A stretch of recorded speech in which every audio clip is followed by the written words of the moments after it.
And welcome to another edition of Throwing Bagels. Kevin Mooney here with you alongside Jason Hamo. Hey, Jay. Hey, Kevin. How you doing? Hey, I am great. Thank you. And Chris Douglas with us as well. Hey, Chris. Kevin, how are you? Let's just jump right into our next guest, who's general manager of the AAA affiliate of the New York Mets, the Syracuse Mets. And we welcome in Jason Smorol. Jason, thank you so much for being with us. Thank you guys for having me. I appreciate it. Recently, you went through the open house, an annual open house event that you hold for the Syracuse community, and fans were able to come in and listen to you give a preview of the 2023 season. And there are some changes in store for the ballpark. First of all, and this is something the Mets have been doing for quite a while, but it's going cashless at the ballpark. So what can fans expect when they make a visit? They can expect not to pay cash for anything. It's pretty simple concept. There you go. Cashless. But actually, it's one of those things. It's very strange that like COVID happened and then nobody wanted to pay cash for anything. I mean, so we were 80-20 at the ticket windows, 80% credit cards, 20% cash. And then we were always pretty cash heavy at the concessions. Traditionally, we were the concession partner's largest cash account. And we were really 60% cash, 40% credit cards. Oof. And then COVID happened and we went to like 55, 45. And then last year happened and we were 60-40 credit cards to cash. So the world is kind of moving that way. It really streamlines things for us as an operation. It makes it faster to do the transactions. It makes it faster to get all set up. You don't have to have armored cars and all that stuff. So, and we only did 250 withdrawals out of the ATM last year. So I think it's just part of the times, a sign of the times, that we're going to go cashless. But we're doing one more thing, so something the Mets do across the board, and it differentiates us here in Syracuse because we're going to offer a reverse ATM. Fan wants to come in and is dead set on not using that credit card. Some people just don't want to use their credit cards for whatever reason. You can put $20 into this reverse ATM, and it'll spit out a debit card worth $20. No fees to the fans. We'll eat the fees, and they can use that debit card in the stadium or wherever they want. It's just a regular old debit card that they can use online for eBay or whatever they want to do with it. So just want to make sure that we're giving the fans the option. My over-under is 100 debit cards for the entire season, and I'm going to take the under.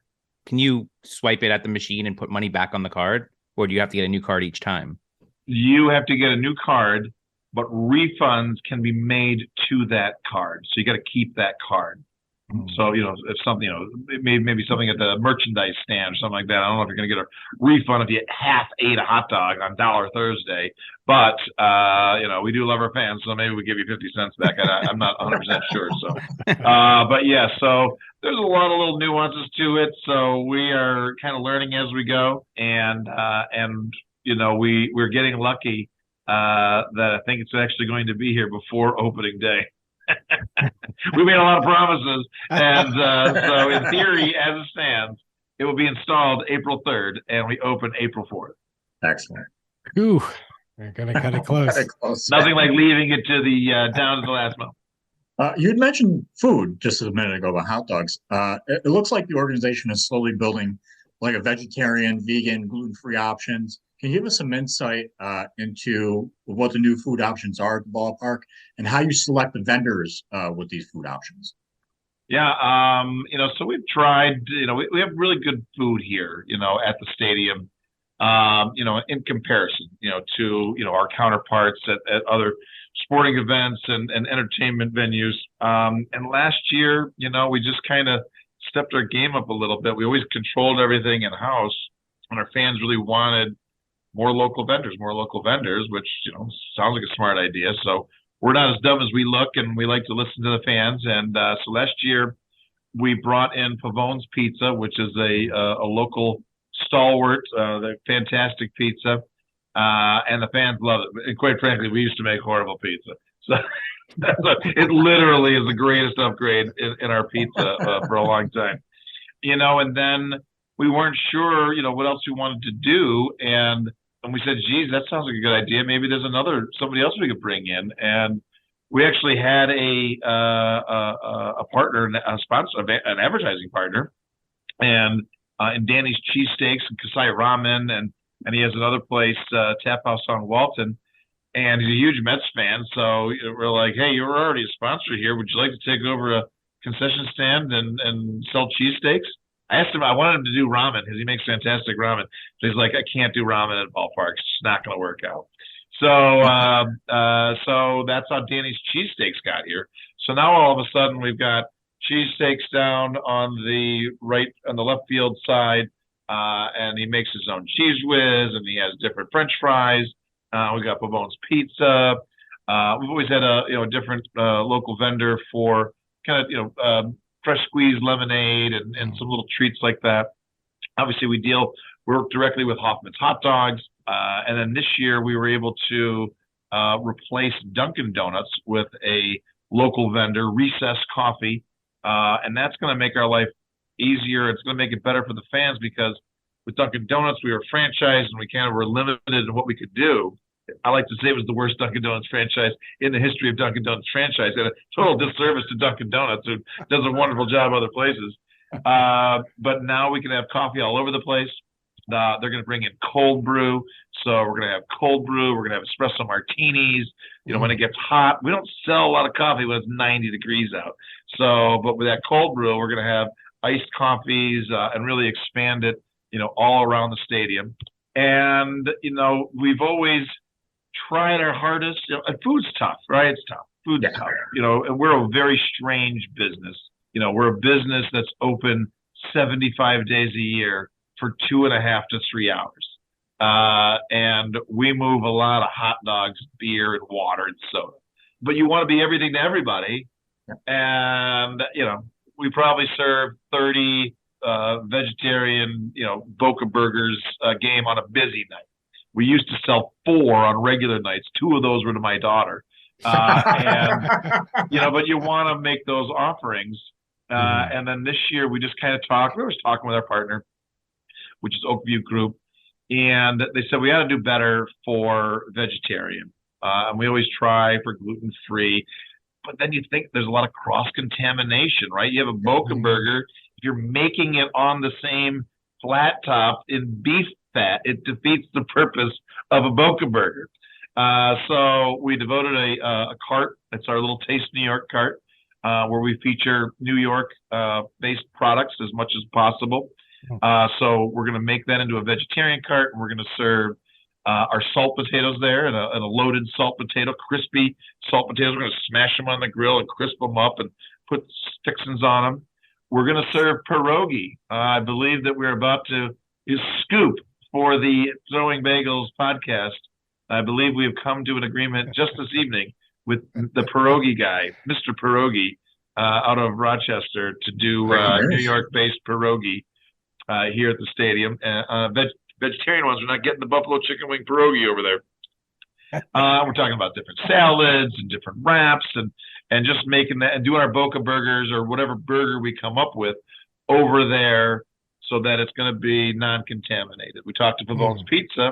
He's going to bring in a new pizza oven this year so he can do some gluten-free pizza. Oh, wow. And so we're always trying for those things. And we've learned a lot from the fans over the years, specifically about the cross-contamination of putting the gluten-free chicken tenders in the same oil as the glutinous chicken tenders, which defeats the purpose of said gluten-freeness. So we try as hard as we can, but at the end of the day, we serve a lot of meat and we serve a lot of hot dogs and we serve a lot of beer. So it's kind of that 80-20 rule, and maybe it's 90-10, but we want to make it as best for the 10 to 15% that want that other option. I mean, espresso martinis, that's pretty fancy. Right? I don't know how we're going to pull that off. I don't know what plastic glass we're going to be able to do. That's what I was thinking. We have great intentions. We'll see how our execution is. we talk about inflation. It sounds like Dollar Dog Day has not escaped that. It's not escaped the impact of inflation. It is not, and it's kind of a funny thing. So after 10 years, we have to raise the price of a hot dog, and now we're going to serve that same great, fantastic Hoffman's natural casing 6-to-1 hot dog and coney for $2 instead of $1. And normally at these places, hot dogs are anywhere from $5 to $6, $7. So it's still a great deal, but it's like we have ended the earth. Is the fact that we have raised the price of the hot dog from $1 to $2. But it's still, where else in the world could you go and get a delicious, nutritious Hoffman hot dog for $2? You can go to the grocery store, make it yourself at your house, and have it for less than that. Or you could come here on a Thursday night and get $1 soda, $1 souvenir, and God forbid we've had to raise the price of a beer at a sporting event all the way to $3. But you're gonna get a 16-ounce beer now, no longer a 12-ounce beer. Are you a ketchup or a mustard guy on your hot dog? I'm all mustards, and people who use ketchup, like I did when I was a child, are horrible people. And if I've offended anybody on this podcast, I apologize. I may resent that a little bit, but that's okay. And I like specifically a brown spicy mustard. But every once in a while, I'll get that old school yellow mustard. Oh, it's so good. I might have to leave. Hold on. You're a ketchup guy? I mean, I'm like I will put ketchup on a hot dog, but I actually usually just eat them plain. I just like shove it in my mouth and just scarf it down. I have no opposition to dry, no condiment whatsoever. But I don't like mustard. Preferable to ketchup on a hot dog. I don't like mustard at all. But I will put ketchup on a hot dog every so often. Thanks for learning. Once in a while, I would like to put ketchup on a hot dog that I cook in the microwave, like an old school Oscar Mayer wiener cooked in the microwave on a piece of white bread with ketchup. It's not bad. I've just said basically that I hate myself because I will do that every once in a while. Talking about being a kid again. Yes. Right? Yes. And so don't even put the holes in it. Just make it explode. Oh my God. You got to hope it doesn't explode before you open up their microwave. Not too much explosion, but a little blowing out of the ends is fine. Yeah. Talking about the stadium. So I know you had some upgrades.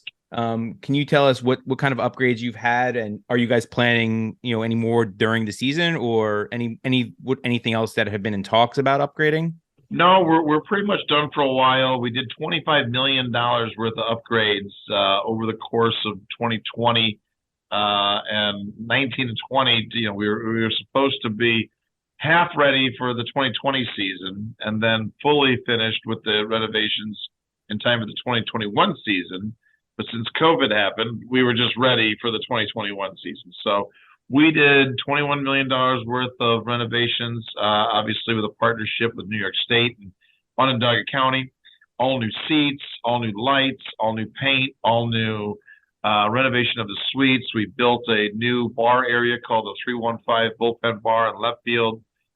We tore down the old Hank Sauer Room, replaced that with the Metropolitan Club. We took down our deck. We rebuilt. We have a nice elevated Salt City deck. We're more handicap accessible. Did a bunch of stuff behind the scenes that nobody cares about, like heat pumps and a hot water recirculating. So, in April, when the guys come to turn the showers on, it doesn't take 35 minutes to get the hot water over to that side of the stadium. Those guys care about it. You got to do that in the visitors clubhouse, takes a little while. Unfortunately, they're closer to the boiler, so they got the hot water first. New field, new parking lot. The place is a sparkling gem now. We are the third oldest stadium left in the International League. Buffalo's the oldest. Rochester's the second oldest, and we're the third. And I believe that this was built in '96 for the '97 season. So I'm not really great at math, but I think that's like 28 years old or something like that. And we're one of the oldest. So go figure. But our renovation's great. Rochester's jealous of us now. And now they're getting a stadium improvement so that we can go back to being jealous of them. And can you kind of explain to people the Metropolitan Club, the access to it? Do you need a specific ticket to get in there? Yeah, so for us, it's private banquet hall. So we do a lot of entertaining, a lot of hospitality, a lot of suites, a lot of party areas. We have party patios, we have sky suites, we have regular suites, we have the Salt City deck, and then the Metropolitan Club is essentially our banquet room. We rent that out to companies and private people. We have weddings in there. We have not had a bar mitzvah yet. We have had a prom in there. We do a lot of corporate events. We've had retirement parties, birthday parties, all kinds of stuff. So that's generally booked for a private party. We have 75 games. We've booked it 65 games so far for this upcoming season. So in theory, there'll be 10 dates that it's open to the public. Those are usually in April. And then we just kind of open to the public. So we're going to have a trivia night in there one night. We're going to do our boozy brunches. We stole that idea from the Brooklyn Cyclones. So a couple of Sundays in April, we'll do it in the Metropolitan Club, and it's a beautiful room. So it's twice as large as our old Hank Sauer room. It's got garage doors that lift up to go to the seats on the outside. It's got a couple of different buffets. It's got some history around it, and it's all decorated. And it's just a nice space with TVs, and it's got its own Wi-Fi. It's got its own sound system. It's got its own private access through our Hall of Fame. And it's just a great room. Actually, when the Mets came for opening day in 2021, they went into the Metropolitan Club. They're like, this might be nicer than some of the rooms we have at Citi Field. So then they've done a bunch of renovations at Citi Field. They're like, Syracuse can't be nicer than us. We better make ourselves better at Citi Field. So now we are no longer as good as Citi Field, but it's a really nice room. Shift to on the field. There have been a number of rule changes for baseball, and it seemingly has been embraced by most of the players. The most interesting one to me, as far as minor league teams are concerned, is the ABS system, the robot umpires that are installed in all AAA ballparks. How does that work? And do you think the players are going to have trouble adjusting to that technology? I don't think so. We have to stop using the term robot umpires because our fans literally think there's going to be robots on the field in place of the umpires. So we've got to get that out of the lexicon because they're all like, you're going to have robots on the field? We're like, no, we're not going to have robots on the field. So it's automatic balls and strikes. They did it in the Pacific Coast League last year. They did it in one team in the International League, Charlotte last year. So when we went to Charlotte, we worked under those rules. They also did it in the Florida State League. So it is a combination. So it's essentially when you're watching a baseball game, and everybody's more familiar with the World Series and playoff games, and they put that box up on the screen and they track that pitch. That's essentially what we're using. It's called the Hawkeye system. Mm-hmm. It's what most major league teams use for their own internal analytics. So Major League Baseball has installed these Hawkeye systems, and right now it's just kind of fine tuning what the rules are going to be, because there's automatic balls and strikes where the machine calls the ball or strike and relays that information to the umpire, who then makes the signal as to what the call was. And some games they're going to let the umpires call the balls and strikes, and the players get to challenge the balls and strikes. So it's a challenge system, and the pitcher, the catcher, the hitter can challenge. The benches can't. It's got to be within 2 seconds. And they did that in the Florida State League last year. You get 3 challenges a game. If you're successful, you don't lose a challenge. But when you've lost all 3 challenges, you're done with your challenges. So, our guys went down out of the blue last year to Charlotte and made it out just fine with automatic balls and strikes and the challenge system. The St. Lucie Mets did it last year, and they made it through the whole season. And remarkably, they did not increase the times of their games at all. They dramatically reduced the times of their games. So I was shocked that, looking back, and have seen that we've had the pitch clock here since 2015, which seems remarkable to me. So we've been used to the pitch clock. When we first got the pitch clock, we went from a little over 3 hours to 2:44, and then the umpires weren't really enforcing it, and it crept back up to 3 hours. And then, in 2021, I think it was that last season, 2022, they really enforced it. And we went back down to 244. So that speeds up the game. That's great. The players don't care. I don't think they really do. It'll be, this year, I don't think they're going to care about the ABS as long as all the players care about is consistency. So, and it's supposed to adjust to the size of the player, and then they can adjust it as the course of the season goes on. And I think they communicate that to everybody. Then the other rules are going to be the no shifting, the only 2 throws over to check the runner at first base. And those are going to be interesting as well. We'll still have the ghost runner. I don't think we use a ghost runner. We put a guy on for the extra innings on second base. And those have all, kept bigger bases, and that's all designed to keep the game flowing and get that kind of old school baseball, stretching a single into a double into a triple, steal a couple more bases, get that activity going. And now that everyone's like, oh my God, I got to watch because there's a shot clock. I got to watch. You don't have to watch. You can still take a leisurely approach to the game, but it has people talking about baseball, which is great. It has people excited about it. And I think all that's good for the game. So 2 questions for you quick on this. One is the challenges. When the players challenge, do the umpires just go straight to the system and then see what the system said and that's it, and then case closed, basically? We're learning on the fly. I think it just goes to the video board. I think he hits a button and he talks to somebody upstairs and they send it to the video board and we see it in real time. Got it. And have you noticed they had, I believe the bases were started previously, right? Yeah, so, we did. We had larger bases last year, right? And half the season larger bases, half the season smaller bases. Have you noticed? And I had an argument with someone over this. The bases make the distance a little bit shorter, right? Between home and first, and vice versa. Inch and a half short, right? So maybe 3 inches. Have you noticed a change? Inch and a half at first, and the inch and a half at second. It's 3 inches, right? Have you noticed a change in kind of like those bang bang plays at first base, where like the player normally would have been, it was like, oh, wow, it's such a close play. Now, like the runner's safe at first because of that extra inch or whatever? Not that I've noticed, but I'm not going to lie to you. I don't watch a lot of the game.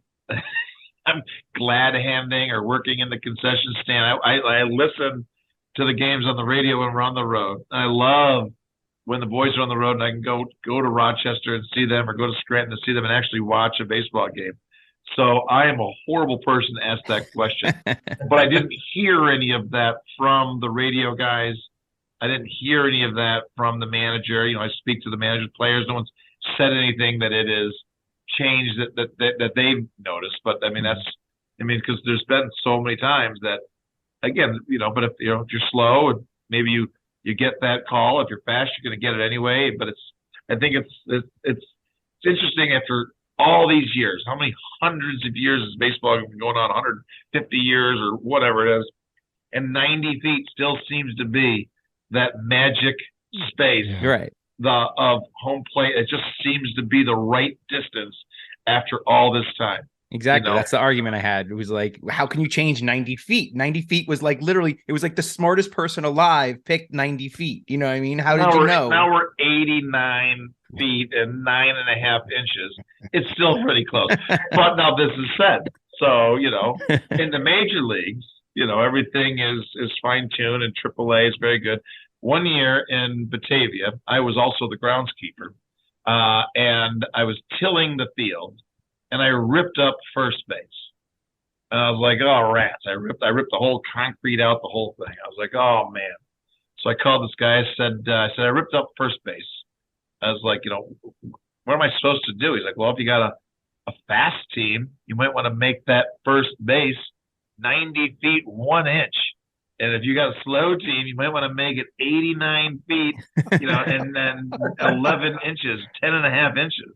He's like, you're only going to get busted by somebody, and then they got to figure it out. So I put it in there, and I put it at what I thought was 90 feet. I didn't know if you're supposed to measure the front, the back. I'm a moron. So I put it all in. and we have our first high school game, and I screwed it up. I put it on the wrong side of the foul line. So I just carry it out and do it all over again.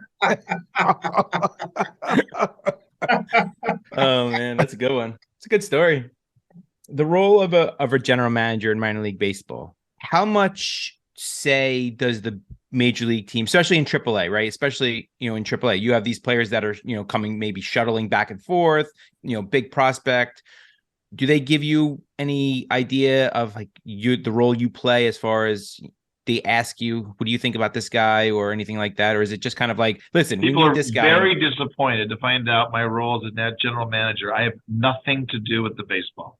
My job is to make sure there's a bus. My job is to make sure there's a uniform. My job is to make sure there's dirt on the field, and that the airplane's there, and that the clubbies are there to clean it up. The baseball department. We're one of the very few teams where we're owned by the major league team. We're business managers. We run the business operation of the team. We have nothing to do with the baseball, and that's the baseball department. So whatever your team is, the Rochester Red Wings are an affiliate of the Washington Nationals. They're owned privately by themselves, the Community Baseball Club of Rochester, New York, whatever their name is, and they have an affiliation with the Nationals.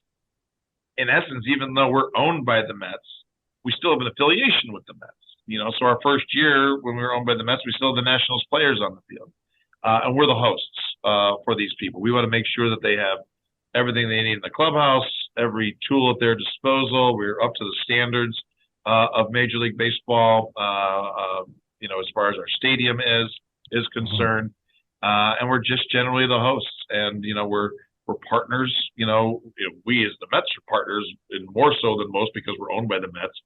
But the Rochester Red Wings, for example, are partners with the Washington Nationals, and they're there to make sure that the Nationals players have a safe place to play baseball, develop their players to get to the Nationals, same as us. We want to make sure there's a safe environment for the Mets players, our players, to make it up and provide the Mets what they need, because we're here for development. We're here to make sure the Mets win the World Series. We're not here to win the Governor's Cup. If we win the Governor's Cup, that's just gravy and awesomeness. And in the minor leagues, you have to catch lightning in a bottle for that to happen. And the dreaded Rochester Red Wings are a good example of that last year. They were a wonderful baseball team to start the season, and they were great. And they were probably thinking they were going to go to the playoffs and win the Governor's Cup. And then they traded Juan Soto and Bell, and then they scooped up all of the prospects and all the best players of the Rochester Red Wings and brought them to become the Washington Nationals, and they promptly lost 19 games in a row. And they were out of contention, and their season was ruined. Their fans were dismayed. But that's what the Nationals needed. That's what we're here for. So minor league baseball in a nutshell. Every once in a while you get lucky, and maybe this year we get lucky. I don't want to jinx it, but the Mets are pretty well established upstairs. Hopefully we'll start the season with some prospects. But at the end of the day, if Francisco Alvarez is going to go help the Mets, that's what we want him to do. And hopefully we never see Francisco Alvarez ever again. Hopefully he goes up to the Mets and kills it. Hopefully Brett Beatty goes up there and kills it. Hopefully Mauricio goes up there and kills it. Hopefully Bryce Montez de Oga goes up and kills it for the Mets. And we hope that we never see them again. But in reality, we see them all the time. We do over 200 player moves a year. A lot of it are pitchers going up and back and forth, and pitching a doubleheader or something like that. So, we're just here to facilitate the baseball department by providing them a place for them to do their work. What kind of a heads up do they give you? A player maybe coming down or moving up from Binghamton or something like that. They're very good about communicating things. Before we were at the Mets, we were more involved with it. With the Nationals, we picked the people up and all that stuff, but the Mets just kind of take care of it themselves with their own travel department. So they communicate it pretty well, and for the most part, it's kind of a seamless thing. It's not a big deal. Essentially, a player comes and goes almost every day. The ones that we need a heads up for are the rehab assignments. So if you're going to send us Jacob deGrom or Max Scherzer, those are the ones that we need a heads up for, because we might need to get a few more security guards or a few more ushers, Yeah. so they're good about communicating those things to us. And sometimes things happen in the middle of the night. Somebody gets hurt in a game, and we've been down in the clubhouse, and we've had to get, at midnight they're like, hey, we got to get this guy to Citi Field, or we got to get this guy to Pittsburgh tomorrow. We just start hustling to find somebody to get him to the airport, or if we got to Uber him there, or if we know somebody that wants to drive to Citi Field or go pick somebody up. So that's kind of what we're here for. We just all work together between the baseball department and the trainers and the coaching staff and us. During your season preview, you talk about attendance. I don't know if it was the first time that you can recall or the first time in so many years, but the Syracuse Mets actually outdrew the SU football program and the SU basketball program for 2022. I mean, what do you attribute to that? I think it's never one thing. I think that it is the Mets effect. I think it's the new stadium. And I think it's the promotions that we do, and maybe a little bit of sunshine goes in there as well. So, if it rains on 4th of July, we don't set that record. So, it's that close. So I think it's a cumulative effect, but the biggest factor, I think, is the Mets effect. There's a lot of Mets fans out there. In 19, when we put the Mets on the field for the first time here in Syracuse, second time, they were here in 1962. We had the largest increase of fans of anybody in minor league baseball that didn't have a new stadium. Las Vegas had a new stadium that year, and they absolutely murdered it. But we had without a new stadium, we were still in the old stadium, and all we didn't change our act. We still did our same thing, and we had the largest increase of fans. We're the largest attended team on the road. We're one of the highest streamed teams. There's a lot of Mets fans out there. And that's a good thing. And they love their Mets. So I think that a combination of Mets fans, a combination of the stadium, and a combination of the fact that we try really hard here. We try to have great customer service. We try to go out of our way. I mean, nobody does what we do, in the Central New York area. And, it's really just the other minor league teams across the nation that do what we do, because we just steal their ideas. But nobody does 26 fireworks shows and 20 giveaways, and brings in all these autograph signers and national acts, and does Dollar Thursday and Craft Beer Friday and Kids Eat Free Sundays and run the bases after the game. You don't get to do that stuff at all the other places in town, and we're a little bit more affordable than everybody. It's outside, it's beautiful, and I think if you put all those things together, we've been doing it year in and year out, and we really engaged with so many different facets of our community. We go to all the parades, we go to all the walkathons, we donate to 150 different groups. We have Education Day and Pride Day and Juneteenth Day and Dog Day and Italian Night, Irish Night, and We Care Wednesdays. So we just have that ability to engage with the community, and it's kind of all. It's just one of those things. You keep grinding, keep doing what you do, keep doing it for the right reasons, and word of mouth gets around. What did Yogi Bear say? Didn't go to some restaurant because it was too busy there or something like that. Everybody's there all the time because everyone's talking about it. So the more people we can have a good time here, and tell their friends and neighbors that they should come out, they come out. You had mentioned giveaway days, and how are those days determined? We like to, give people added value, right? So, and we like to, it was a baseball thing way back in the day, in the 40s and 50s, whatever. They gave away bobbleheads and stuff, those old school ones, and then kind of went by the wayside, and the minor leagues kind of picked that back up, and now you see the major leagues doing it again. A sponsor says, hey, we want to have a day, we want to give something away, something that's good enough that somebody wants to keep, right? So, you can have all the pens and pencils you want. That's not that great of a giveaway. You can get that at the doctor's office, but a nice hat, a jersey, a bobblehead, a bark in the park. We have a towel that you can wipe your dog off with. Magnet schedule giveaway is kind of a quirky little thing, but you got like your magnet schedule. We do team photo giveaways. We do T-shirt giveaways. So when you come to the game, and some people come specifically for the giveaway. Especially like a Francisco Alvarez bobblehead this year. That's going to be a popular one. And we've had people, he's Long Island Nick. I don't remember his real name. He would come from Long Island for all of our bobblehead nights and just to get our bobbleheads. And eventually he's like, can I just pay you for them? And then you could just ship them to me. I was like, no, Nick, that's not the way it works. You got to show up. It's a long trip from Long Island. Keep it real. We keep the integrity real. And I remember some giveaways, and sometimes, like that Francisco Alvarez bobblehead, we're giving away, I don't know, 1,000, 1,500 bobbleheads. To say it's 1,500, the 1,500 first person is going to be very upset. And that is an unenviable task for some 16 to 18-year-old fan experience member to have some guy from Long Island drive up from Long Island to not get his Francisco Alvarez bobblehead. That little person is going to wear it from this guy because someone's going to have to pay for this guy not getting his bobblehead. I get it. It's going to be this little girl or this young man, and they're going to have to get verbally abused by the parents. I get it. I tell my wife when we're going to go to bobblehead days, I'm like, we got to leave now. She's like, it's early. I'm like, no, we got to get there early. I don't care what time. She's like, we're 2 hours early. I don't care. We've got to get in line. I mean, some of these, when we did our salt potatoes day, the first day we did salt potatoes, we did a salt potatoes jersey giveaway. There was 1,000 jerseys. There was like 3,000 people in line to get it. Oh, goodness. People were getting in line at 9 o'clock in the morning. Yeah. Oof. The 1,000th and first person that day was not happy.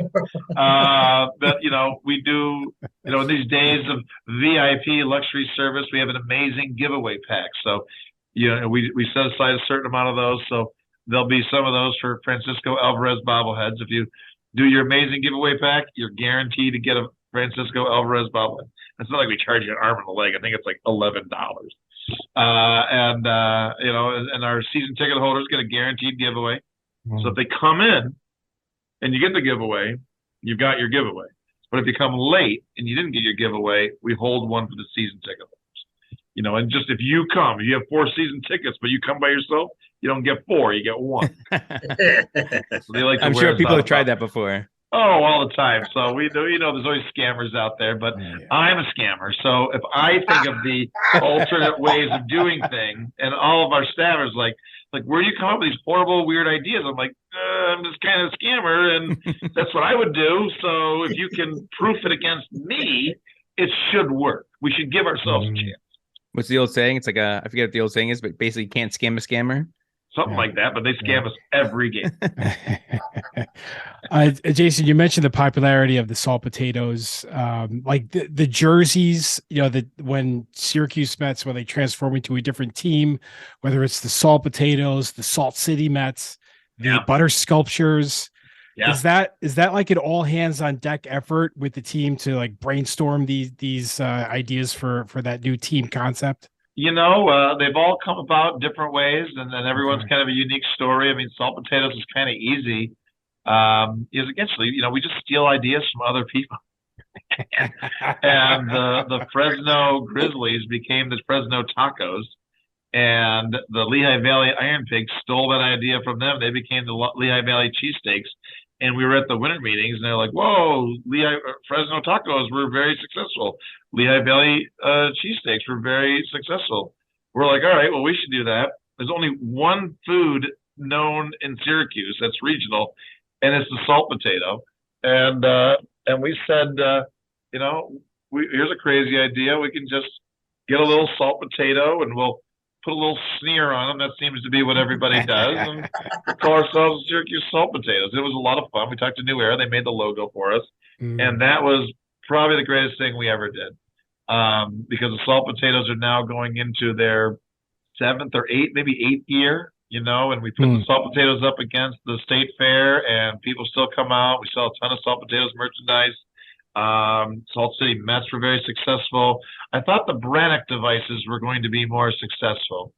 One year we did a salute to Central New York. There's Chuck the Brannock device right there.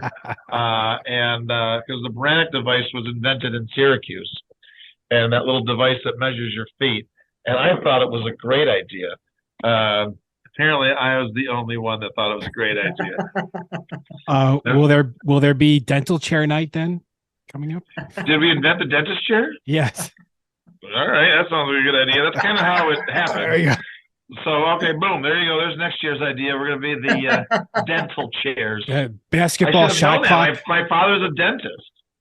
There's like butter sculptures where the congueros was our identity. Congueros was fun. And it was kind of an idea that kind of came from the community, part of the Copa de la Diversion. And for years, we always did a Latino night. And we always did Mexico. And our jerseys were Los Chiefs, and they were the Mexican flag colors. And every time we did anything, we did sugar skulls.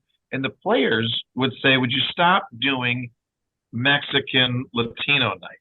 None of us are Mexican. We're from the Dominican. We're from Puerto Rico. He's from Colombia. He's from Venezuela. And I think over the years, we've had a couple of Mexicans obviously play baseball, but like predominantly we're Puerto Rican and Dominican and Venezuelan and Cuban, and no one's from Mexico. Stop with the sugar skulls. If we were in El Paso, it'd be a different story. Just do something more different. So we said, hey, let's embrace Copa. We talked to a good friend, Rita Paniagua, here in Syracuse, and her family's originally from Puerto Rico. Her family used to own the Santurce sand crabs back in the day. And she came up with the congueros, the conga drum. And so we said, all right, we'll be the conga drums. That's, it's very big in Latin American baseball. And so we made our little logos, and it was orange and blue, and it had sugar skulls in it. And I was like, guys, we got to listen to the players. No more sugar skulls. No more orange and blue. The Dominican flag is red, white, and blue. The Puerto Rican flag is red, white, and blue. Panamanian flag is red, white, and blue. I go, red, white, blue. Throw some stars on it. Let's make it Puerto Rican, Dominican, and listen to our Latin American players. So that's kind of the evolution of how the congueros came to be. Jason, you've had a nice journey through minor league baseball. You started out in Watertown. You've been in Auburn. You've been in Kevin and my hometown of Staten Island. Nice. What has your journey been like through the minor leagues? And what can you tell us? Like, what have your roles been? What have you done throughout your tenures? Well, this will be I think this is my 20th year in minor league baseball. I did a 10-year stint, and then I got out for 10 years, and then I've been back in. This is my 10th year with the Syracuse club, starting as the Chiefs, and now we're the Mets. So I started in 1993. I got an internship. I had a choice between the Watertown Indians and the Mobile Bay Bears. And you didn't get paid back then, so I could live at my parents' house and work for the Watertown Indians. So I did the Watertown Indians, short season, single A baseball in Watertown, New York. And after that season, I just fell in love with minor league baseball. Dynamite Lady came and blew herself up on home plate, and after the end of the game, and my boss used to have me sit out front and shake people's hands when they came to the games, and at that night everybody just left happy and everybody had a smile on their face, and I said, you know what, this is what I want to do. We just made a ton of people happy, and it's just a blast.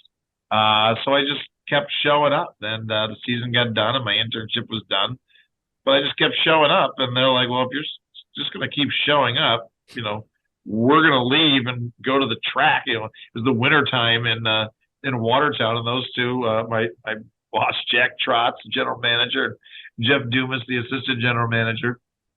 They're like, yeah, we're going to go to OTB and bet on some horses. You have to just watch the phones. I still wasn't getting paid. And I just kept showing up, and they're like, all right, well, you're here, and there's another baseball season, so we'll pay you something. I became the director of special projects. And then the next year, I kept showing up, and the next year, the day before opening day, the concession manager got hit by a bus and died, unfortunately. Wow. And they're like, well, you worked in the restaurant business, so now you're the concession manager.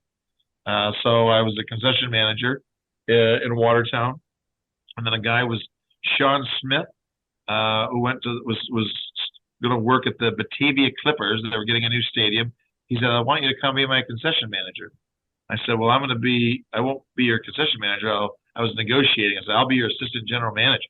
He goes, all right, you'll be the assistant general manager in charge of concessions. So I went to Batavia, and Sean was there for a year, and then he went on to bigger and better things. and they made me the general manager, and then I started being a general manager. So I did 3 years in Watertown and 1 year in Batavia, and my fifth year in, I was a general manager of a short season single A team. We changed them from the Clippers to the Muck Dogs, and I've been on a roll ever since. And then the Watertown team moved to Staten Island, and they called me up and they said, you're going to go back to being an assistant general manager, but we're going to pay you more than you make as a general manager. I said, okay. So I went there and ran concessions at Staten Island, loved Staten Island. And so the first year at the old College of Staten Island, before the new ballpark, we had set up in the parking lot of the College of Staten Island, and our offices were like at some weird office building across from the landfill by the Staten Island Mall. I remember those days well. Yeah, we had Tom Green came to Staten Island Yankees game, and these guys had no idea who Tom Green was. Oh no! And I was like, "Do you guys have any?" Oh, he said he's not going to do anything rude. I was like, "Do you guys ever watch his show?" They're like, "Oh yeah, he promised us." Oh, shocker! Tom Green locked the doors of the press box and proceeded to announce some player's name for like a minute and a half. And it was like, Kevin Mooney! And he just kept going and going. And they were trying to get in the door. He locked it. Oh, my God. That's great, Tom. It was a horrible night for the Staten Island Yankees, but it was a great night for Tom Green. I know a guy who used to work for the Staten Island Yankees, and he proposed to his girlfriend on the field at the new ballpark. Why you would want to do that? Was people there? Or did he do it like privately? No, I think he did it. I think he did it in with people there. Yeah, I wouldn't marry that guy. I don't know if you were still there at the time. I'm not sure. I was not. I didn't. I was only there for 1 year, and then I got a little love bus tour, and I ended up teaching sports management at Cortland State and placing interns. And the Auburn Double Days, we were placing an intern at Auburn, and they had fired their general manager, and they remembered me from back in the day and asked me if I wanted to do it. So I got back into baseball and kind of taught and general managed at the same time. And then I was in Auburn for 3 years. And then we started having a family. And when you're at the ballpark, here it is. It's 9 o'clock at night. I'm at the ballpark. And so I got out for 10 years and had a regular job. I sold power tools for a fantastic company called Hilti. And then 10 years ago, Bill Dutch called me. I was seeing that the Syracuse Chiefs were struggling, and they were in the local newspaper struggling. And I got a phone call from a guy named Bill Dutch, who was the president of the club at the time. And I answered the phone. I said, "Hey, Bill Dutch, what's going on?" He said, "Hey, long time no talk. How'd you like to be the general manager of the Syracuse Chiefs?" I said, "Hold on a second." I said, "Honey, can I go be the general manager of the Syracuse Chiefs?" She said, "Sure, that sounds like a great idea." So I said, "Sure, that sounds like a great idea." So I interviewed, it's a long story, and they were dumb enough to offer me the job. I was dumb enough to take it. And 10 years later, I'm still here. And you keep showing up. Yeah. Keep showing. That's half the battle. Just keep showing up. That's right.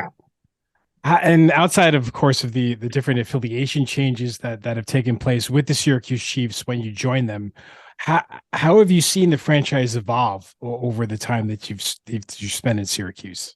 Well, the evolution is really the big thing is the Mets, So it was a community-owned baseball club with a board of directors, and those guys, the board of directors that ended up remaining, Bill Dutch and Paul Solomon and Bob Julian and Jack Webb, the mission was to keep baseball in Syracuse, and under the community ownership, it was going to be a struggle to say the least. We kept it afloat. With the changes that I brought and the energy that I brought, but it still really wasn't super sustainable. So, the board got together and they found the New York Mets. They found the Wilpon family at the time that owned the Mets, and they bought the Syracuse Chiefs and brought the Mets here and started this whole thing with the stadium renovation and signed a long-term lease. The Mets did with the city of Syracuse, well, not with the city of Syracuse, but essentially our lease with Onondaga County that has us here till 2043. And now that the Cohen's ownership of the Mets has just strengthened those bonds and strengthen their commitments to Central New York and Syracuse. And we proudly plant the Mets flag at historic NBT Bank Stadium. And the Mets really are New York's team, with the Brooklyn Cyclones and the Binghamton Rumble Ponies and the Syracuse Mets and the New York Mets. And we wear that proud. We're orange and blue, and we're amazing. And this year the Mets are going to win the World Series, and hopefully the Syracuse Mets will win the Governor's Cup. We're tied for second of most Governor Cups championships of all time, and we also have the record for the longest drought between winning a championship. We haven't won one in 40 plus years. Wow.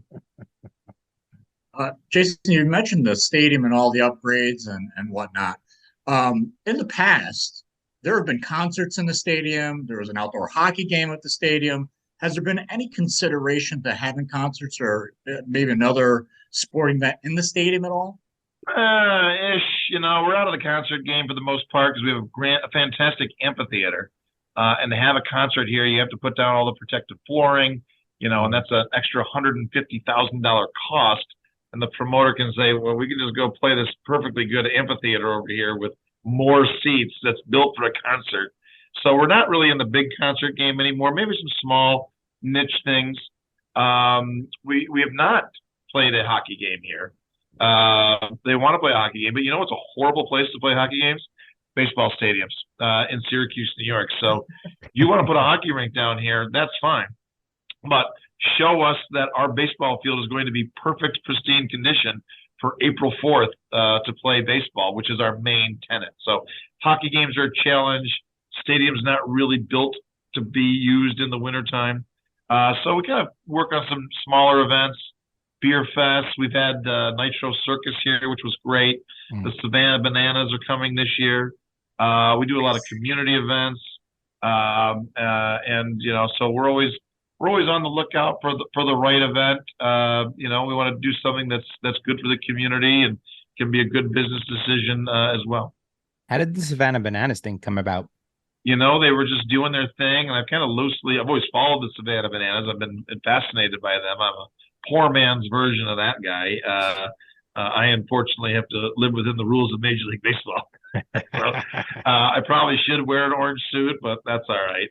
And I met a local guy who had been doing some podcasts with Jesse, and he saw my act, and he's like, you know what, you guys are kind of kindred spirits. You should reach out to that guy. So sort of stayed in touch with him over the years, and then I knew they were going on tour, so I reached out, and it was really just kind of providence that guy told me to, hey, pay some more attention. They're going on tour, and he connected us, and I reached out, and we figured it out. We were at the time, we were the last place they chose to do their 76 stadium tour.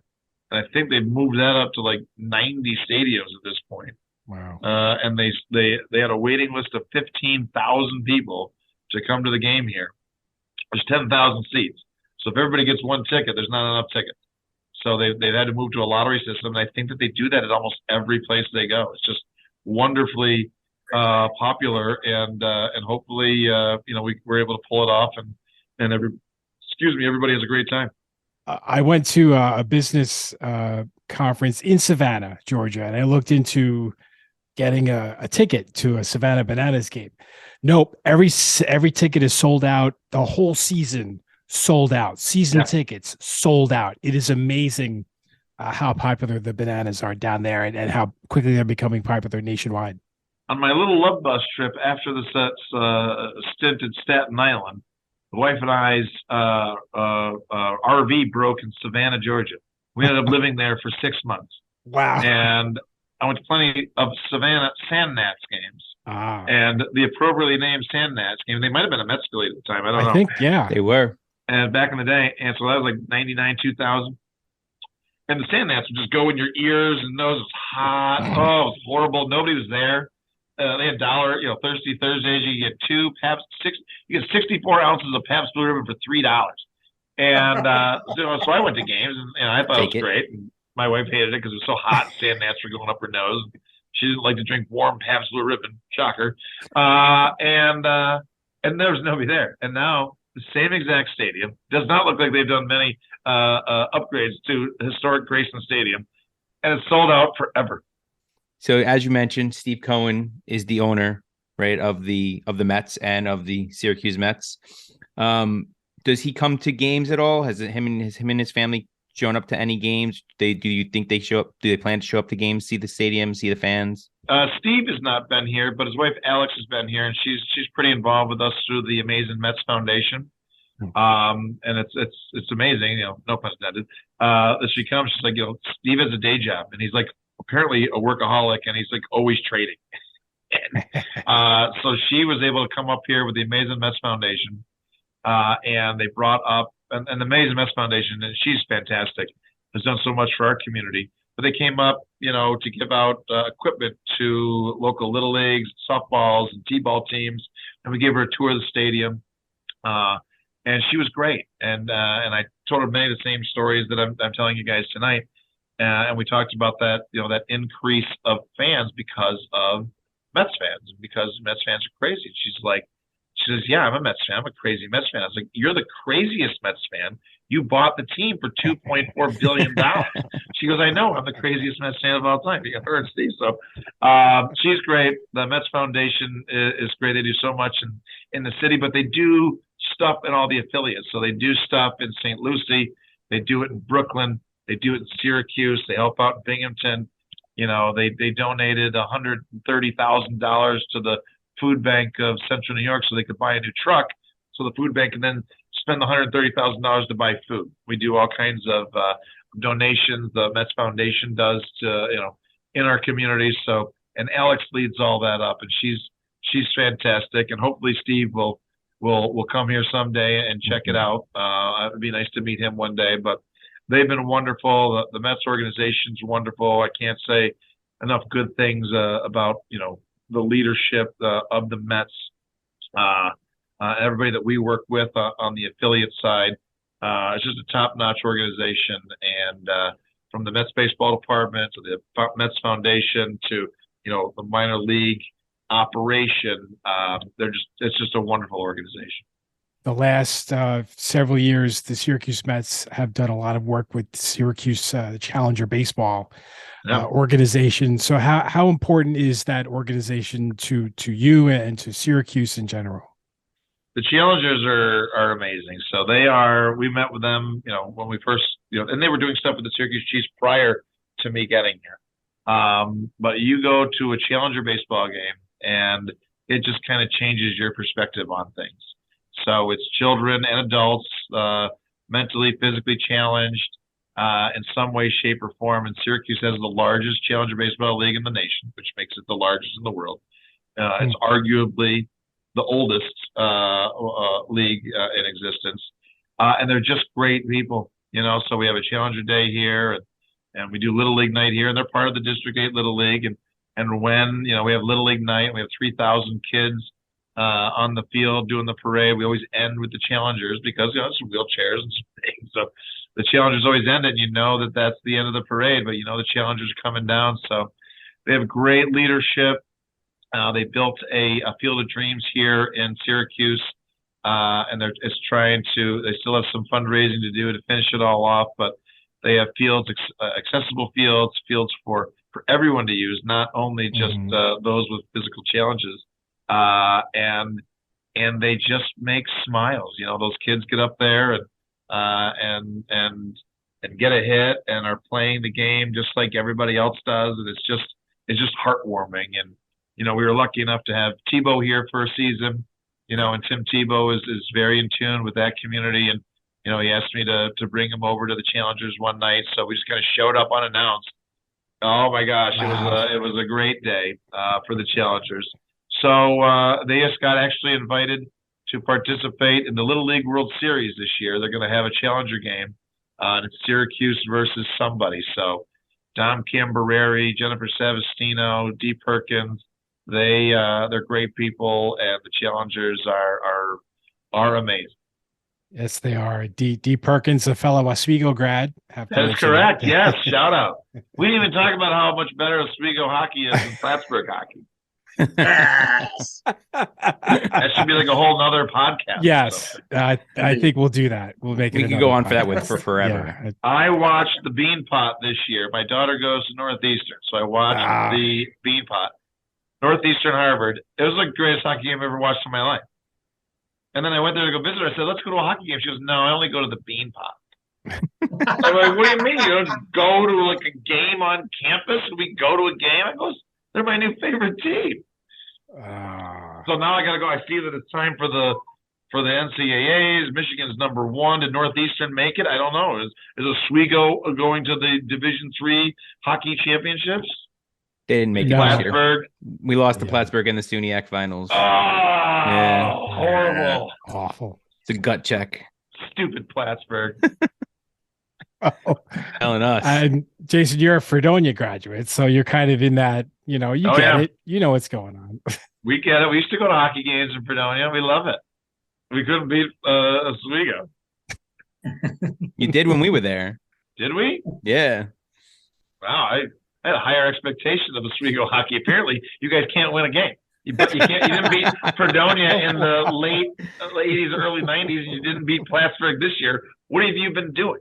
Fredonia was always our like scuttlebutt. It was always that like game we should have won that we couldn't win. Blue Devils, baby.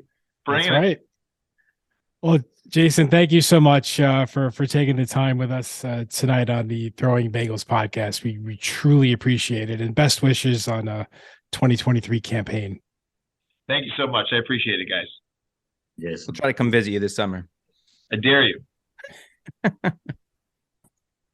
All right, that was Syracuse Mets general manager Jason Smorol. That was a great preview of what's in store for this year. Also great to see. I mean, it's just the life of a minor league baseball manager, I would have to say, is probably never boring. No, definitely not. I mean, I've told you guys before, when I went to the minor league baseball meetings, or actually the Major League Baseball meetings, minor league baseball job fair, a couple times in the early 2000s, they specifically tell you when you go there, like, obviously I was going for broadcasting, but they're like, if you're a broadcaster, don't expect that you're just going to be broadcasting. Like, you need to get your tush on the field and, help out a little bit. I'm like, oh, okay. I mean, that's part of the job, fine. But it just seems a little weird that the broadcaster has to go down and, pull a tarp or something like that at some point, or do something like that, Yeah. Just imagine what the GM does. I don't know about you guys, but I'm kind of excited about the Syracuse Mets season. When you think about the season ahead, the possibilities, I mean, now injuries are, always going to affect things, but there's a possibility right now that Francisco Alvarez is on the roster. Brett Beatty is on the roster. Ronnie Mauricio is there. Mark Vientos could start the season. We might have either Peterson, McGill, or both, or, one or the other as they rotate up and down. So this could be really the best lineup that the Syracuse Mets have had since they started back in 2019. Not that long ago, but still, I mean, you look at the rosters they've had, and this is certainly going to be, it's one that we've been anticipating for quite a while, as we've seen these guys work their way through the system. And I think it's really going to be a great year. Yeah. I mean, you could always say Deocas might, might be there. Who knows? I mean, to be quite honest with you, if he figures out his walk issues, he could easily be a closer throwing 100 miles an hour. If he has that, if he gets his control underway, he could take over for Diaz for the season. I mean, I highly doubt it, but you never know. I mean, it's always a possibility. No, absolutely. Yeah, absolutely. You're 100% correct. Well, I think that's going to do it for this edition of the Throwing Bagels podcast. Thank you so much for joining us. And we do want to remind you, we have a website out there in internet land. It's throwingbagels.com. You can email us anytime, throwingbagelspodcast@gmail.com. And we are really adding a lot of great things to the website over the coming weeks. We've just added a blog. So we will keep up on that. We also will be starting a monthly newsletter later this month. We're going to recap all the great stuff we've done in March, and that's going to be in our newsletter. You have to go to our website to sign up for that at throwingbagels.com. So please check that out. and we greatly appreciate you listening. So until next time, see you, Jay. Take care. See you, Chris. Peace out.